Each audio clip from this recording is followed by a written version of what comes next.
Hello, hello, hello, everyone. How is everyone doing today? So this is I don't even know, I'm going to stop counting. I think our fifth or sixth Founders Check-In. Very, very excited to bring on a guest. Normally it's just me, but for the summer and maybe moving forward, we're going to have guests coming on who can share their expertise that will allow for you as founders to be able to implement some new strategies and tools and tactics into your business that will allow for you to thrive. So today, I'm really, really excited to have Andrew Weiss. Oops, is it Weiss? Yes, that's correct. Yeah. It's Andrew Weiss. I met Andrew.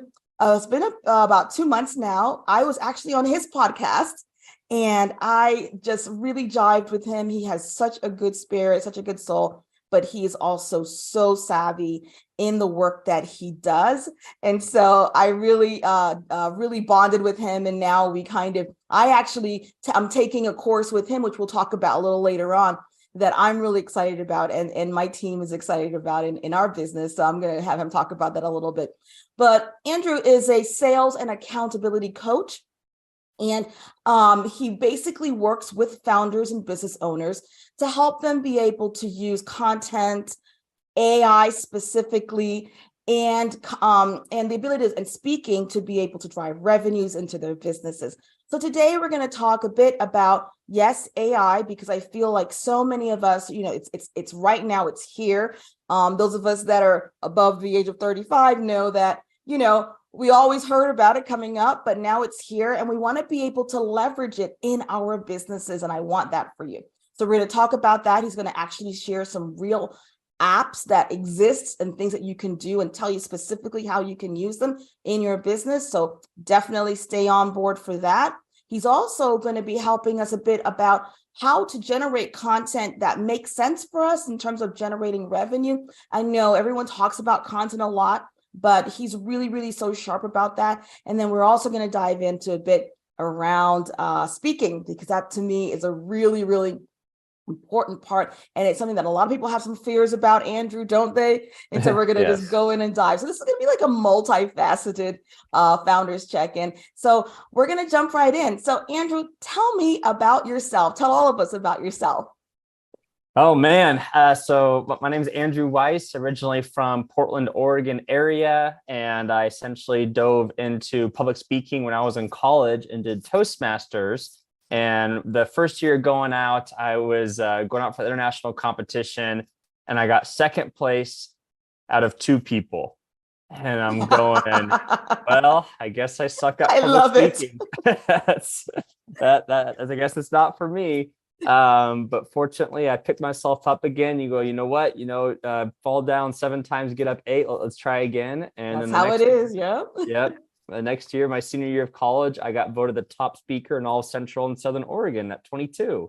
I mean, that's And amazing. I mean, guys, you hear that? So if you're thinking about doing some speaking, hang tight, because Andrew's going to have some real good tips because he's actually been there, done that. yes, yeah. And so it was definitely an incredible experience. I'm like, okay, I enjoyed this. I'm good at it.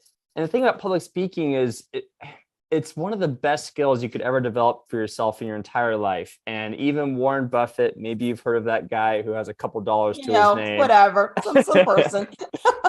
He credits his public speaking abilities for one of the top reasons why he's successful, because it just translates to so many areas of your life, and being Yeah. able to negotiate and being able to talk to the restaurant owner, to be able to go on date, to be in the dating world. Like, Yes. having public speaking, confident communication skills is essential to everything. And so So it's definitely important. something I'm passionate And about. Oh and to yeah. be able to communicate it in a genuine way that makes sense for you. Sometimes people feel like, oh, well, I can't be a public speaker like, for instance, like, Barack Obama or like a Martin Luther King or someone who's really good on stage. But the thing is, I think, and I'm sure you probably agree, Andrew, is that, public speaking needs to be really genuine, coming from your style, your way of being. And I think once you can communicate your message in a way that's authentic, I think people really do gravitate to it, regardless of the fare. Don't you Oh, think? 100%. Yeah. And I'd say finding your authentic voice is also one of the best things you can do for yourself. And I was fortunate. I've been heavily involved in personal and professional development since high school, where I took every single quiz to learn about my personality and what my Yeah. strengths are, and Strengths Finder. And if I didn't take all that, I wouldn't know anything about myself. So, but you have to know about yourself in order to show yourself to the world and accomplish Yeah, what you want to go after. exactly. So Andrew lives in New York now because he's recently married. Yes. Yeah. So yeah, fast forward a few years after college, I got involved with the Podfest Expo. I helped lead a nonprofit on teaching professional skills to high school students, launched my own business, Weiss Wisdom LLC. I'm the founder and CEO.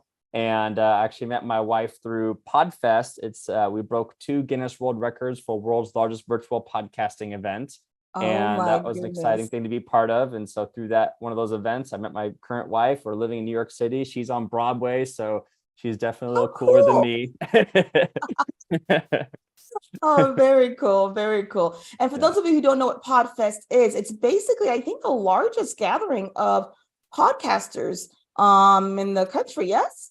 One of the largest. Yeah. So we broke the 2 Guinness World Records for our virtual events, our in-person events. We are one of the largest in the world, where people fly in around the world to come to our events for content creators. In the So world, guys. So if you yes. guys are Yeah. thinking about, starting a podcast and, you want to network with other podcasters or just sort of learn better skills, I would definitely highly recommend checking Podfest out. And I think you guys are doing it in Orlando again this year or next year. Yes. Yes. Yeah. So fortunately, while it's still 2023, for those watching, want to mark their calendars, our next event will be January 25th to 28th in Orlando. We worked with the hotel to get a super cheap hotel rate as well. So it's our 10-year anniversary. So it was founded by Chris Krimitsos 10 years ago. 10 We're years. definitely excited for Wow. that. Yeah. Oh, fantastic. Oh my gosh. Yeah, so definitely. And it's not just for podcasters. I mean, if you are a podcast guest and you do a lot of that, it really definitely might be valuable for you to attend as well, to network with some of the, the one percenters in the podcasting world. You might get booked on a really great podcast and really launch your career. So definitely check that out. And it's just podfest.com, I'm assuming, yeah? Podfestexpo.com. Yes. Yeah. You can Yes, go get more yes. information, get tickets. And yeah, and obviously, yeah, if you're a content creator or want to be, or you want to be a guest on shows, this is definitely the place to be, because we have Instagram influencers, LinkedIn influencers, TikTok, YouTube. And these are some of the OGs of the industry as well, who've been Been doing this around for for a bit. 10 Yeah, years. Yeah, yeah. exactly. So, so one of the things that we talked about earlier, how we're going to talk about today is AI, right? Because, so most of the audience are there, founders of primarily service-based businesses. And, everyone, as your founder, as you know, Andrew, you're a founder as well, don't have time to really be going into the weeds on everything. And everyone's sort of talking about AI, but, can you share a bit about really what are some of the high level things that one can use in AR, particularly as small and medium sized businesses can implement now, whether it's just training someone in their team to be able to do it, or even if they are a solopreneur, implementing it now in their business that will make it really sort of a big bang for the buck. Yeah. So what I'd say about the AI conversation in general is, at this point, it's adapt or die. It's moving so quickly. It's becoming so powerful. I admit it is getting a little scary. And yes, we do need to set boundaries and lines about how we're going to leverage it. But the answer is, at the end of the day, it is a tool, and it is definitely a great tool you can use for good, to benefit you, make you more money, bring you more clients, impact the world better. And so as far as AI tools, Chat GPT, I forget what the GPT stands for, but it's currently you can use a free trial, free version of it. Google also just entered the arms race in technology and AI by creating Bard, Yeah, I heard which is about that. good. You're the one Yeah. who told me about that, and I was like, wow, it's going to be like, it's going to change everything. Oh yes, it really is. And I'm glad there's some competition there. So it's basically There between must be, Microsoft and yes. Google between who can create the best AI. And then Yeah. just last week, Adobe Photoshop finally created their own image generation and image Oh, filling. is that right? Now that's pretty Yes, cool. Yes. yes, and they're doing yeah. So that technology is super cool too. Like, there's a feature called the expand image, Uh-huh. and if you like take what's the famous painting of like the woman looking at you, not the Mona Lisa, but we'll just say the Mona Lisa, for example, and you could do expand image, and so AI will generate what the landscape is outside of the portrait that everything is so famous for. Like, is she on a farm and there's like a horse in the background, and it'll Oh, use the same wow. exact painting style as just that little portrait. Wow. And another person, what they did is they told AI to put a Nike logo on and a headband on the person's head, and then it like has the person taking a selfie at the gym saying "just do it," and just creating ads super easy for engaging with your audience. That's So very cool. Yeah. So, yeah. I want to make sure that people get some real good value from this. So, what are the real buckets? So, I obviously, one way that someone can use AI in their business, let's say someone is a consultant, for instance, and they are consulting with large corporations in, say, the DEI space, for instance. Yeah. What would be a tool or one thing specifically they could use right now today to implement some revenue generating progress in their business using AI? Yeah. So what I would do is, so AI can help with everything, but for one category at a time, we'll say, find me, 20 companies in X state that are looking to create a DEI program in their company or something like that. And in 10 seconds, AI will give you the top 10 companies that are creating new DEI initiatives or something like that. That right there Yeah. is so great because I've had a business full time for a number of years. Plus, of course, I've done a great deal of work in having to generate leads for most of my career, and it takes so much time. Obviously, the countless number of interns and junior staff that has worked with me that have to sort of figure this out and like create lists and those kinds of things. To be able to just use an AI tool to be able to just at least just generate what could be prospective clients that could get value from your services alone in 5 seconds is so valuable, because it not only cuts down time, but it creates accuracy. It's a great deal and it gets you straight from prospecting straight to being able to offer the services, so therefore they can get value from you. I love that. What other things do you think that a consultant could use AI to do? Yeah. So I also so nowadays there's a term called prompt engineer, because obviously AI is as powerful as how you direct it and the guidance that you give it. And this prompt engineering is so important. They're actually paying people $300,000 a year just to do prompt engineering for AI to help benefit the company. So of course, if you can learn how to properly train AI to help you in your own business, you're going to keep skyrocketing ahead of the competition. And the prompt is just for, again, what's a prompt? Yeah. Yes. So it's the question that or the statement that you tell AI what to do for you. So example prompt, like I just said, is like, give me a list of 10 companies, blah, blah, blah. And it'll just give you 10 random companies. You're like, no, okay, now give them to me that are in New York. Okay, now give them to me that are in the Bronx. Okay, now make sure that these companies have been around for at least 10 years. And so you have to constantly make these tweaks to the prompts till you get what you want. Same with image generation. So that's why learning prompt engineering, aka telling the AI exactly what you need and why, so it can understand what you want, is crucial. Because obviously, if you tell a dog to go pick something up, even though you might think, oh, obviously it's gonna pick up a stick, it might pick up a random rock on the ground. You're like, why are you picking up a rock? So that's why you have to tell it, like, please pick up a stick within 100 yards and bring it back to me within 10 seconds or something. Like, just an example of like prompts to. And I think too, Andrew, I guess, because, when I was experimenting with some of the tools that you were telling me about, the prompt part is really very serious. And so, because, I would put a question in and then I would get back some weird answers. And I'm like, well, this isn't helpful. And it might, if someone is just trying out AI and they might say, wait, I put a question in and it didn't really result in anything great, I'm going to give up on it.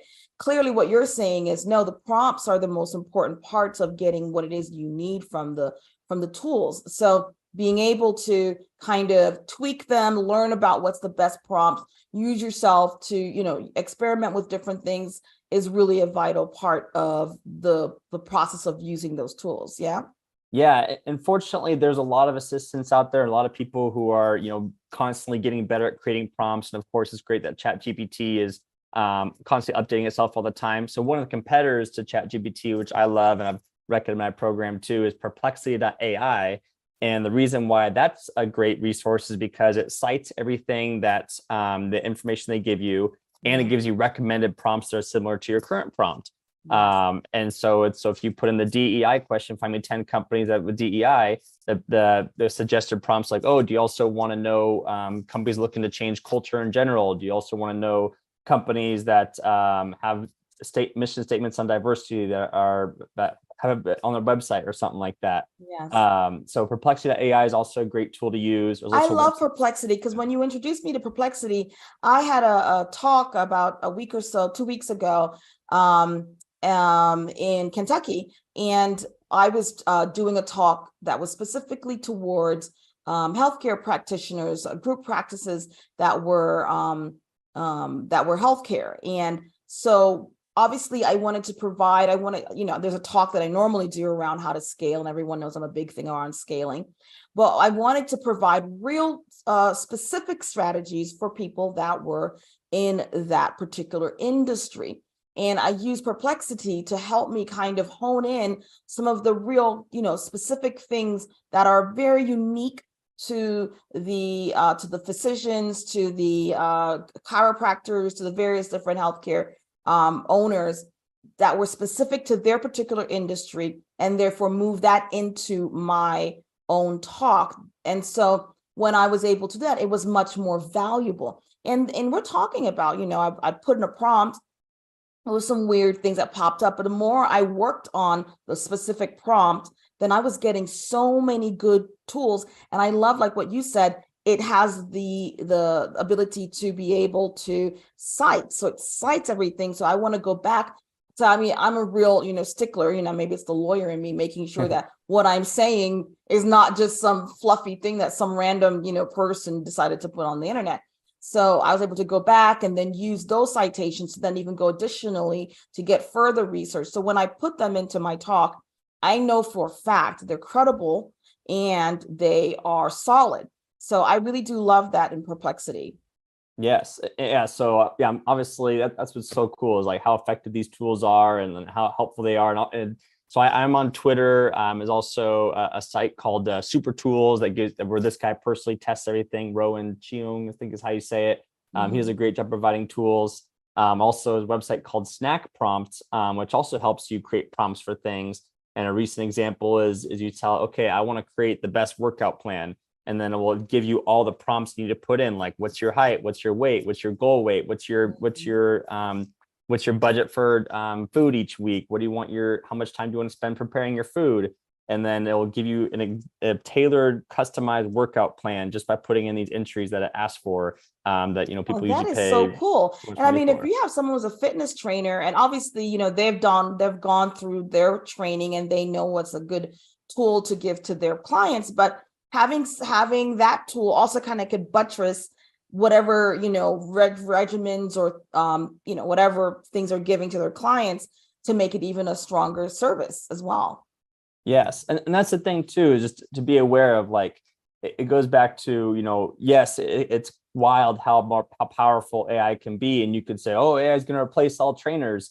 But I'm sure if you talk to most people, like, I don't know about you, but I don't want a robot telling me what to do. Like I want that life person. Yeah. And so people still want that human connection. We learned that in that psychology test where someone would literally have some type of physical comfort and touch rather than eating and drinking. Like that's how important it is to us. So yes, we might get the perfect plan, the perfect strategy, the perfect answers, but in the day we are still going to want that human contact in some way or another. And I agree, like what you said, using AI as a buttress to your company is going to be so time saving and productive. Because look, I think in the end of the day, if someone's out there listening right now and you're thinking, you're operating from a place of fear, like you're rejecting AI because you somehow feel like it's going to push you out of business, I'd like for you to maybe release those fears a bit. Obviously, being, you have to pay attention to what's happening. So, it's the name of business. But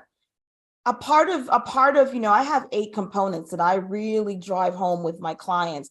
One of which is innovation and optimization within the business. And so this is one way that if you can stay ahead of the curve and really just kind of think about, okay, how can I use this tool AI to optimize and to innovate in my business? Then you'll if you really could even use it on some level to find out what your clients are needing more, so you can stay above that. And so I'd like to just encourage people to not really be fearful about the new tools that are popping up. Be aware and be, always try to find a way to make sure that you are relevant. At the same time, I think that it can increase the standard of service you can provide to your customers. Obviously, we have a number of folks who are not just service providers, but they also have products. So that listen to the Founders Check-In. So, if you can use AI to help you optimize the products that you provide to your customers, find ways to even, find ways to market as well. I think really, Andrew, that's the fear factor, I think, does keep people from leaning in. And I think it would be good to just kind of release that, don't you think? Oh, 100%. And I want to remind people too, humans have been afraid of technology for since the dawn of time, but obviously we wouldn't be here without evolution of technology. And it's crazy. There's a show I love called Adam Ruins Everything, where he helps challenge all of our general, I guess, perceptions of things. And one thing he talks about is even in the dawn of time, people thought that writing was stupid. They're like, why would you write when you could just talk to each other? Like, there's no point in writing things down. I'll just remember what you say. Right. And people used to be afraid of books and then newspapers. And then, of course, I'm sure people were afraid of computers. I'm sure there's backlash against that. Yes. And a proportion that I like that was explained is that AI can now cover about 80% of the work that you can do. And so there's still 20% of work that you can be doing and you need to be doing to keep your business moving forward and staying optimal and things like that. But just imagine if you had 80% of your day saved to do whatever you want during that time. Exactly. Hopefully that's the perspective you're coming from. Yeah. I completely agree, Andrew. I mean, I was talking to I was visiting one of my aunts over the Memorial Day weekend, who's I think 82 right now. And she's the eldest of my aunts from my mother's side. So she's sort of the matriarch of the family. And we were just sort of spending some time with her and loving on her and such. And, she was just sort of talking about how, when airplanes came, and they finally were people were beginning to see airplanes in the air, they would just sort of call them these flying cars, right? Oh wow, I bet. And they would everyone in the neighborhood would come around if they saw a plane in the air, be like, look, it's a flying car, right? That was before it was more accessible. Before those times, it was more for the wealthy people that would be able to afford to fly. But my point is, though, right now, I mean, goodness gracious, in the past 3 weeks, I think I've flown on 10 different airplanes, right? It's just a normal thing that we do now. We don't even think about it.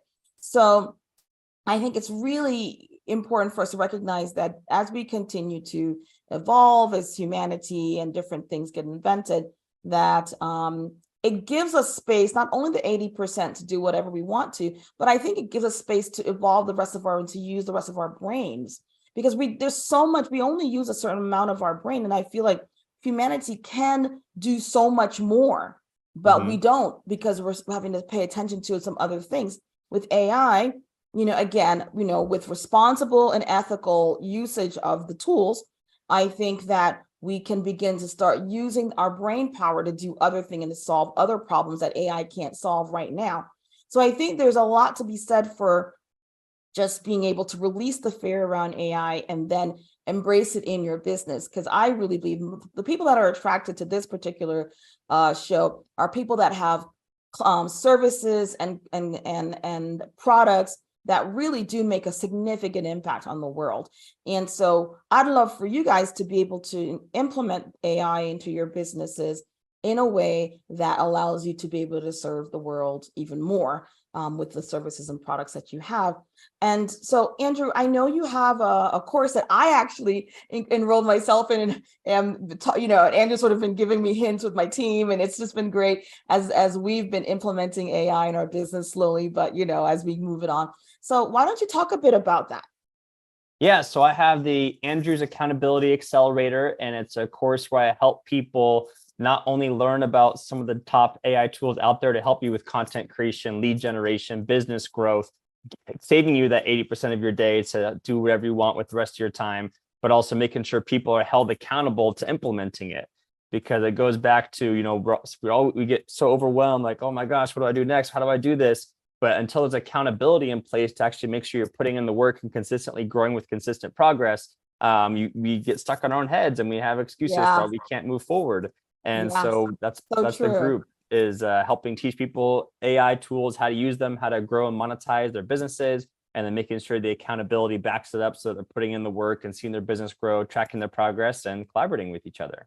I love it. And I've met some really great people so far. I mean, there's some really different types of people that are in there. I mean, I met one woman who her podcast is like one of the top 1% podcasts in the country, and or I don't know, in the world, I don't know.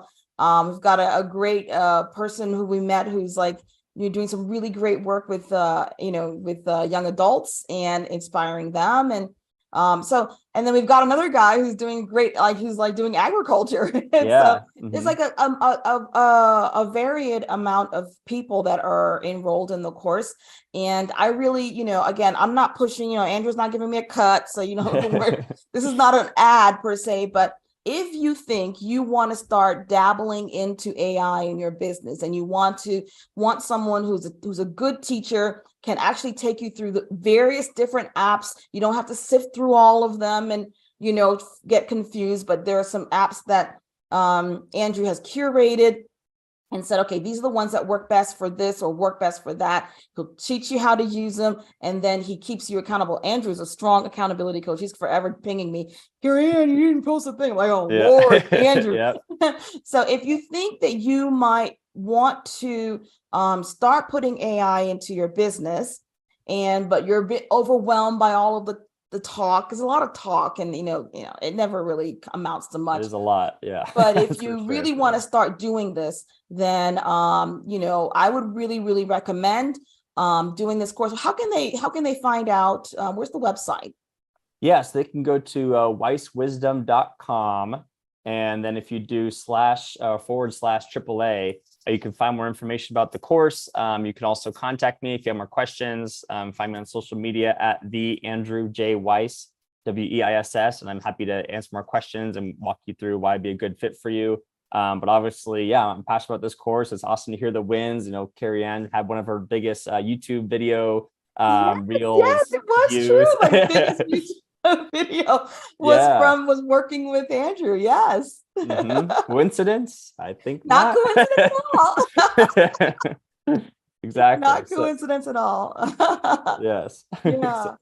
And I don't even have like a strong YouTube. I don't even promote my YouTube channel that much. It's just some place where I usually put the content that I do here on LinkedIn or on Facebook.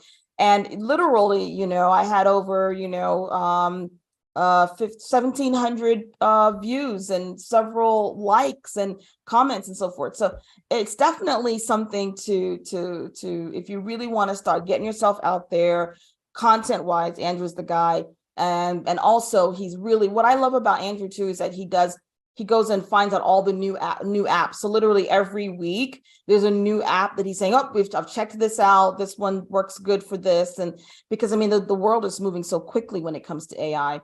And Andrew's been on top of it. So anyway, if you're really thinking about using AI in your business, but you're a little confused, a bit overwhelmed, you're just like, oh God, I have all these other things, touch base with Andrew. Obviously too, if you have a team that you want to help them understand AI, this might be a good thing as well to include in the course as well. So so I think, yes, do that. Now I want to move a little bit though into the public speaking realm. Since you have all of them, I think you said you have like 1,000 speeches under your belt. At least, yes. Oh my goodness. 1,000 of them was in 3 years. Yeah. Oh my, 1,000 speeches in 3 years. Wow. Mm-hmm. So, people have, I am a strong believer in being able to use communication and the written and the spoken word to be able to convince and to persuade. And I think it's a great way to be able to, I have found, definitely out there in the world, when you're doing lead generation, a lot of it is very much a little bit hands-offy. But once you sit down, For me, I always know if I sit down and have a face-to-face meeting with someone, then the chances of me being able to close that particular deal skyrockets. And a lot of that requires a great deal of communication. So it's not just speaking on stage. What speaking on stage is, to me, a great tool to get lead generation within your business. I do it all the time. At the same time, it's not just that, it's speaking regularly with your customers, with your prospects, with your clients, even with vendors. So one of the things, though, people have such a fear, and I've noticed even more anxiety around public speaking or speaking. I mean, sometimes people have a hard time just calling their doctor's offices, which is really fascinating. Yeah. So tell me a little bit about, how does one overcome fear of speaking publicly, starting from just speaking with prospective clients in a meeting all the way up to being on a stage? Yeah, I mean, this is definitely a whole presentation in itself, but we'll attempt to tackle it one step at a time. Give us the Cliff Notes version, and maybe we'll bring you back on and we'll do a whole talk on public speaking. Exactly. So what I like to tell people, so first of all, for those listening and watching, believe it or not, Kerry-Ann and I did not come out of the womb knowing how to give a presentation. Like it's not something that you're born with. It's a learned skill. It's just like, I don't know about you, Kerry-Ann, but like the first time I was learning how to drive a car, I was like, oh, do I press the gas pedal and the brake at the same time? What are all these buttons? Right. Oh, I know. Not at all. And now people are so I had confident a lot of yelling from my father. Oh my God, don't get me started on that. Yeah, it's very stressful. And now, of course, you hear stories about people who are able to drive with a burger in one hand, a drink in the other hand, driving stick shift with their elbow and driving with their knees. So I'd say, just like in public speaking, like, yeah, getting those first sentences on stage in front of an audience of 10, 100, 1,000 people can be horrifying and scary. But once you do it enough times and learn little things that keep improving over time, it can get better. And another thing I tell people is that our brains are actually physically programmed to hate public speaking, because we're a very tribal species where for tens of thousands of years, we absolutely needed other people to survive, to help protect us from danger, to help make sure, okay, you get the berries while I go hunt the deer or something like that. All right, you build the fort while I'll go bring the water. And it's programmed into our brain that if a lot of people are watching you and looking at you, it means you did something wrong. And if you did something wrong, you're going to get kicked out of the tribe. If you get kicked out of the tribe, you're screwed. Yes. So fortunately, we can tell ourselves, wait a second, it's the 21st century now. I don't have to be, hopefully not. If a lot of people are looking at you, it doesn't have to be a bad thing. Right. And that even if you pee yourself on stage, hopefully you'll still live after that. Hasn't happened to me yet, fortunately. So going back to, understanding the psychology of speaking, understanding it's a learned skill, and understanding too that it doesn't have to be this huge feeling like, oh my gosh, I have to pretend to be this completely other person. Like, granted, yes, we can go into imposter syndrome and personas or who shows up on stage and all that. But like we talked about earlier in this call today, like showing up as your authentic self is the best thing not only you can do for yourself, but for the audience. And most of the time, the audience wants to see you succeed. They want to see you do well. They want to see you be your best up there to help inspire them, motivate them, give them the knowledge they need at the time. Yes. And so we understand too that people want to see you succeed. Hopefully that can help you relax a little bit, speak as your authentic self, understand you're giving back to this audience, and hopefully that you're providing value to them. And that's the beauty of it, is being able to impact so many people at once when you're a great public speaker. Yeah, one of the things that I always think about, and I tell this to my clients a lot, is, if they have a speech or they have a sales pitch, I always say, stop thinking about yourself. I try to just stop thinking. And look, I've done a zillion and one talks, and I talk to people, I ask people for tons of money. I'm very comfortable in that space, but I still do have fears, anxieties sometimes when I'm going to be, having speaking or presenting or having a sales meeting or whatever, the pitch conversation. So I still but what I often do is, like, when I'm feeling those feelings, it's because I'm focusing on me. So I'm focusing on how people are going to perceive me. But if I can get out of the need for approval to get perceived. And I think that your story around, how we evolved from the early days and why I think that makes a lot of sense. But if we can sort of think about how can I use the word love because love is one of my biggest values. And people sometimes feel like, how can you love someone you don't know? I believe love is an energy force that we can generate within ourselves towards others.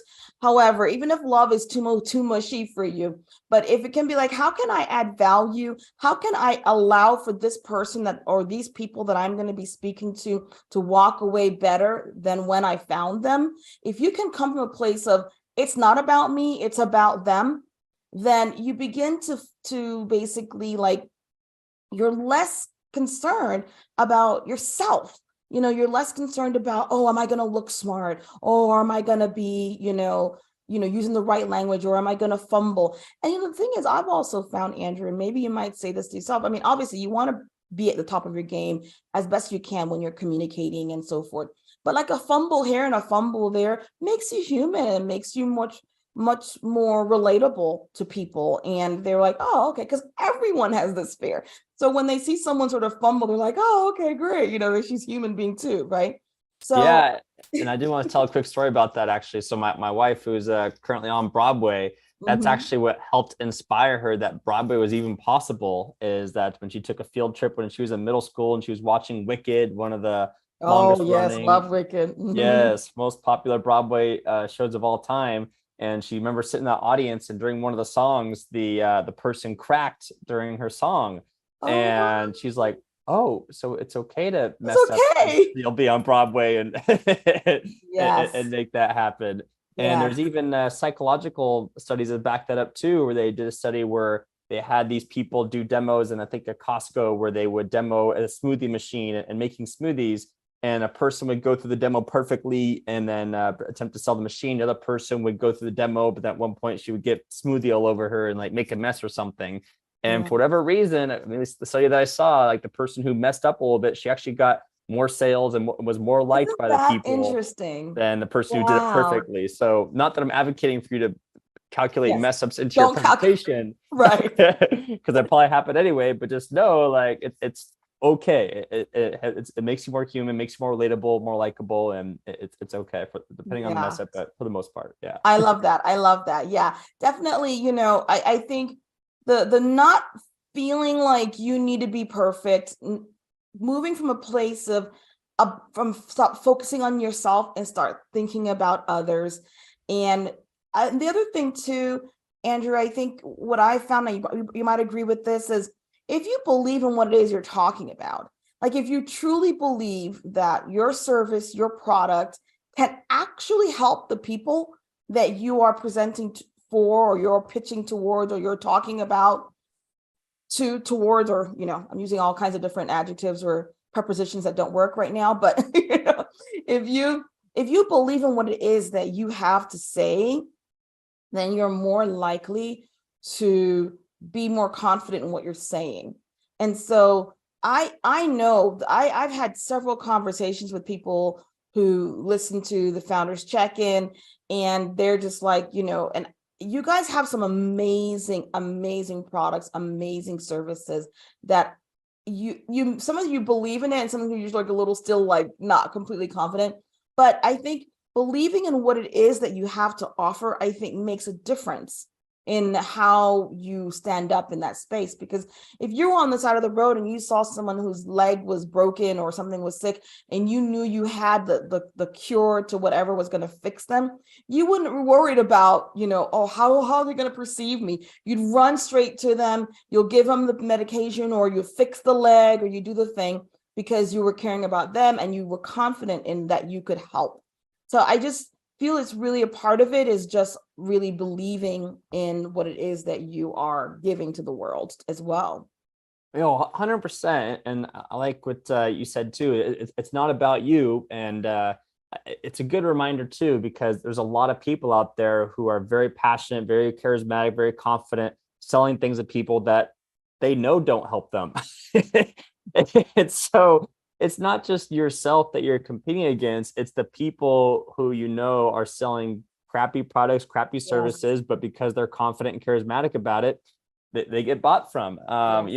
And like classic example is like snake oil. Like the people know Yes. that term, like, oh, a snake oil salesman. Well, Yeah. guess what? They're still selling the snake oil because they know how to sell. No, exactly. And Exactly. so if they can Exactly. sell a bad product and a bad service, you can get the confidence and the self-belief to go, you know what, my product, my service does actually help people. It does serve them. I need to be getting out there. Yes. And I get passionate about this too, watching I Am Legend with Will Smith, when he talks about the Bob Marley scene, when Yes. Bob Marley, he's doing a concert, he gets shot, and he still musters the courage to still go up and sing the rest of the concert. And they're like, why did you do that? He's like, there's a lot of bad people out there. I'm just going to do what I can to bring the good into it. Yeah. And just having I that love that. understanding too, that a lot of people are selling bad products and bad services. You got to be the one to be passionate about your good products and services. I love that. I love that, Andrew. I love, love, love that. And ripping off from that is it's almost like we have a responsibility to bring our message and our products forward, because the world deserves and needs what it is that we all have to bring, and so that we can counteract the other things, right? And I remember watching that. I don't know if you watched the doc. Well, there was some in documentaries and films around Bernie Madoff, but there was one on Netflix that recently came up, and I was watching. It was like a 4 episode, 1 or 5, and I'm always fascinated by people such as Bernie Madoff and others who rise to such amount of influence by selling nothing, right? And I don't know if you watched it, but how he came about was, his father-in-law wanted him to give some advice to some of his father-in-law's clients, and but he didn't know that was not a part of his expertise. And so this is like when he was really, really young, like, in his 20s or whatever, early 20s. And he just basically didn't have the expertise to do it. He kind of just, put some money away, and then he was so shocked that people like actually believed him, and then and that's how it evolved. Yeah. And so I think there's so many people who don't know and don't actually have the expertise that you guys who are listening have, or don't have a product that is as good as the one that you have, and yet they're out there doing the do. So I'd like to encourage you to really, step into, manage your fears around speaking and really step into it. Andrew, do you do coaching on speaking by chance? I'm just curious. I do. Yeah. If people come to me and they're like, Andrew, I want to give a great presentation, or I want to pitch my business idea, or I want to be a more confident speaker, then yes, I do coach on that as well. Yeah. So if you are feeling like, you know what, this is the year I'm going to jump in, or, right now we're doing a whole lot of work with my clients and sort of looking at third quarter and fourth quarter stuff and wrapping up second quarter. And if you feel like, you know what, I like to begin to implement, even if you just want to be better at your sales conversations, or if you want to start getting on stage and speaking, then, this might be a good time to sort of reach out and say, hey, Andrew, I'm thinking, I need to start doing this. And so, so those are the two main things we wanted to drive in. One, encourage you to start embracing AI, and two, to start thinking about getting out there and speaking and started communicating what it is, your expertise to the world. And so as you can tell, Kenji, I'm sure based on this conversation, you can see why I totally bonded with Andrew. He's a really cool dude, but really has a great deal of expertise around things. And he's very, very diligent and not a fly by night. So I really, really like to bring people in who are, know what they're talking about, and also are very disciplined in the way they operate their businesses. And so I hope these two things today have helped you. Just, as I say, I like to think of the Founders Check-In as sort of a monthly dose, a monthly dose of strategy for you to implement your business. And so hopefully this was really helpful for you. Next month's topic, we're thinking about doing financial, how to sort of bring on a bookkeeper, accountant, or a fractional CFO in your business. So if you think that's a topic you might be wanting to do, hit it up in the chat and say, yep, that's the topic I'd love to hear. Or if there's other things that you'd like to hear, I'd love to hear from you. In the meantime, have a fantastic summer. We're going into June soon, so wrapping up May here, and we're just excited about having a great summer. So again, find Andrew on LinkedIn, social media. You're everywhere, yeah? Yes, I am. Yeah, just about. Yeah, LinkedIn, Instagram, Twitter. Yeah, the Andrew J. Weiss, and my website's weisswisdom.com. Would love to hear from you and connect with you more. And the course is /AAA, correct? Yes, weisswisdom.com/AAA. Yeah, that's the one that you can join me and Kerry-Ann and have fun with us. Yeah, come on over. All right, guys, have a fantastic day. Andrew, thanks for being our guest. It's been an honor. Thanks for hosting. Cheers.